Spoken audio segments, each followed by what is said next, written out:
Camellia, Rabindranath ঠাকুর। নাম তার কমলা। দেখেছি তার খাতার উপরে লেখা। সে চলেছিল ট্রামে তার ভাইকে নিয়ে কলেজের রাস্তায়। আমি ছিলাম পিছনের বেঞ্চিতে। মুখের একপাশে নিটোল রেখাটি দেখা যায়, আর ঘাড়ের উপর কোমল চুলগুলো খোঁপার নিচে। কোলে ছিল বই আর খাতা। যেখানে আমার নাম্বার সেখানে নামা হলো না। এখন থেকে সময়ের হিসাব করে বেরোই, সে হিসাব আমার কাজের সঙ্গে ঠিকটি মেলে না। প্রায় ঠিক মেলে ওদের বেরোবার সময়ের সঙ্গে। প্রায়ই হয় দেখা। মনে মনে ভাবি, আর কোনো সম্বন্ধ না থাক, ও তো আমার সহযাত্রিনী। নির্মল বুদ্ধির চেহারা, ঝকঝক করছে যেন। সুকুমার কপাল থেকে চুল উপরে তোলা, উজ্জ্বল চোখের দৃষ্টি, নিঃসংকোচ। মনে ভাবি, একটা কোনো সংকট দেখা দেয় না কেন? উদ্ধার করে জন্ম সার্থক করি। রাস্তার মধ্যে একটা কোনো উৎপাত, কোনো একজন গুন্ডার স্পর্ধা, এমন তো আজকাল ঘটেই থাকে। কিন্তু আমার ভাগ্যটা যেন ঘোলা জলের ডোবা। বড় রকমের ইতিহাস ধরে না তার মধ্যে। নিরীহ দিনগুলো ব্যাঙের মতন একঘেয়ে কাটে। না সেখানে হাঙর কুমিরের নিমন্ত্রণ, না রাজহাঁসের। একদিন ছিল ঠেলা ঠেলি ভিড়। কমলার পাশে বসেছে একজন আধা ইংরেজ। ইচ্ছে করছিল অকারণে টুপিটা উড়িয়ে দিই তার মাথা থেকে, ঘাড়ে ধরে তাকে রাস্তায় দিই নামিয়ে। কোনো ছুতো পাই না, হাত নিষ্পিস করে। এমন সময় সে একটা মোটা চুরুট ধরিয়ে টানতে করলে শুরু। কাছে এসে বলল, ফেলো ফেলো চুরুট। যেন পেলেই না শুনতে। ধোঁয়া ওড়াতে লাগলো বেশ ঘোরালো করে। মুখ থেকে টেনে ফেলে দিলেন চুরুট রাস্তায়। হাতে মুঠো পাকি একবার তাকালো কটমট করে, আর কিছু বললে না। এক লাফে নেমে গেল। বোধ হয় আমাকে চেনে। আমার নাম আছে ফুটবল খেলায়, বেশ একটু চওড়া গোছের নাম।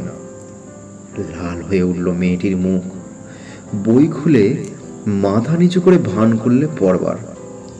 হাত কাঁপতে লাগলো। কটাক্ষেও তাকালে না বীর পুরুষের দিকে। আপিসের বাবুরা বললে, বেশ করেছেন মশাই, বেশ করেছেন মশাই। একটু পরেই মেয়েটি নেমে পড়ল অজায়গায়। একটা ট্যাক্সি নিয়ে গেল চলে। পরদিন তাকে দেখলাম না, তারপর দিনও না।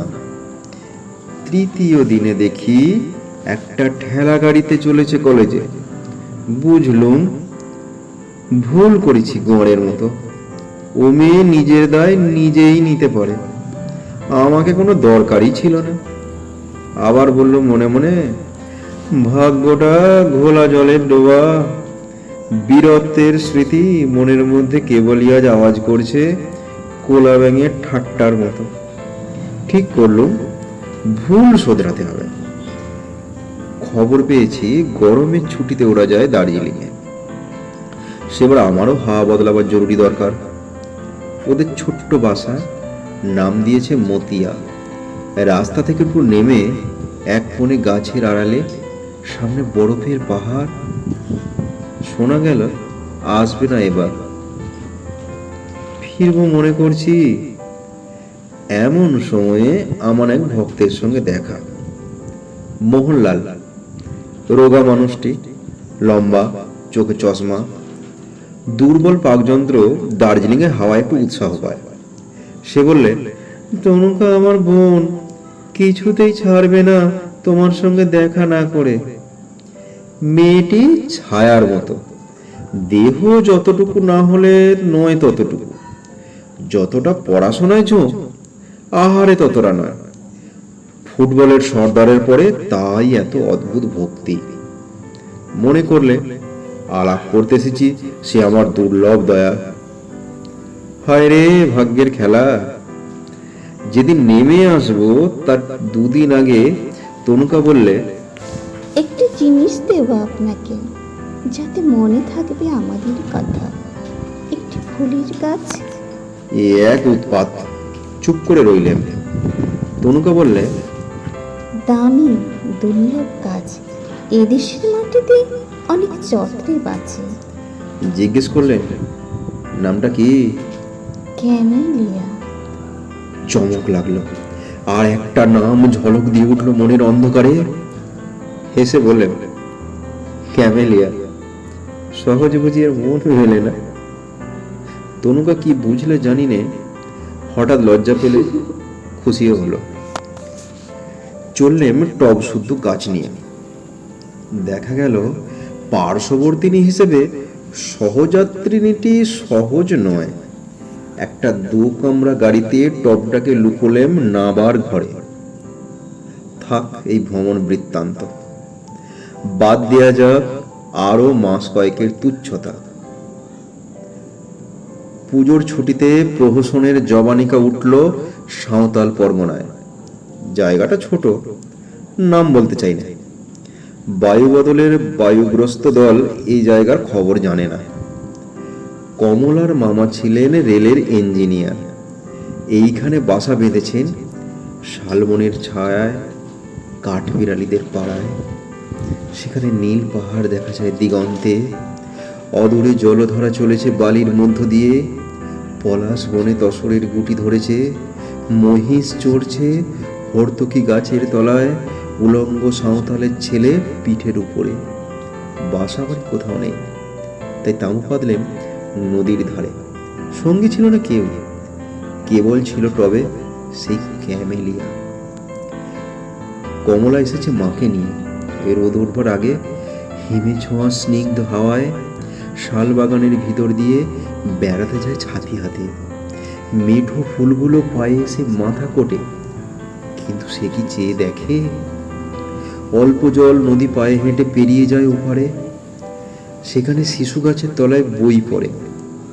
আর আমাকে সে যে চিনেছে তা জানলে আমাকে লক্ষ্য করে না বলেই। একদিন দেখি নদীর ধারে বালির ওপর চড়িভাতি করছে এরা। ইচ্ছে হলো গিয়ে বলি, আমাকে দরকার কি নেই কিছুতেই।